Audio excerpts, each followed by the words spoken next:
हमने भी ये चीज़ सुनी है कि जिसके नसीब में जो लिखा होता है एक दिन उसे वो मिलता ही है, तो उसके लिए हमें परिश्रम करना चाहिए। तो सर एक इनके बीच में क्या एक थिन लाइन नहीं है कि हमने सोचा जैसे 71st डे पर मुझे ऐसा लग रहा है कि अब मुझसे और नहीं होगा, अब मैं नहीं करूँगी। माना कि वो गिव अप भी कहा जाता है, लेकिन अगर मेरे नसीब में है कि नहीं यार कल ये तुझसे हो जाएगा, अगर मैं कोई भी टास्क कर रही हूँ कल ये कंप्लीट होगा, लेकिन मैं सोचूँ नहीं मेरे से ये प्रेशर नहीं हो रहा, I should let go this, I should start some other thing. तो क्या ये मुझे लेट गो करना कभी रिग्रेट नहीं कर सकते कि लाइफ में यार एक दिन और ट्राई कर लेते तो शायद मिल ही जाता? देखिए, जो नसीब का मामला है मेरे ख्याल से आपकी उम्र में नसीब को नहीं मानना चाहिए।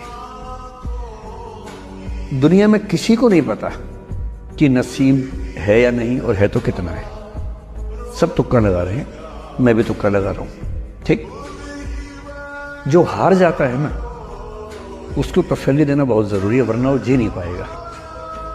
और पराजित व्यक्ति को तसल्ली देने के लिए सबसे अच्छा शब्द है नसीब, भाग्य, नियति, बहुत जरूरी है।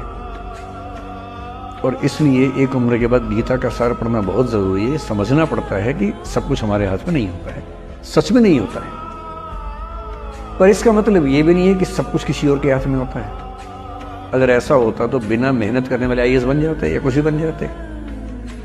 ये हो सकता है कि आईएएस बनने के एग्जाम में 10 ने मेहनत की, उनमें से 8 का हुआ, 2 का नहीं हुआ। पर यह नहीं हो सकता कि एक आदमी ने मेहनत नहीं की तो उसका आईएएस हो गया। बिना मेहनत के तो नसीब भी नहीं मिलने वाला है।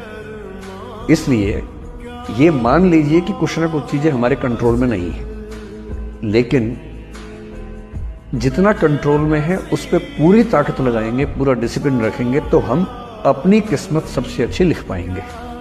सबसे अच्छी मतलब बाकी नहीं, मेरी जितनी अच्छी हो सकती है उतनी अच्छी लिख पाएंगे।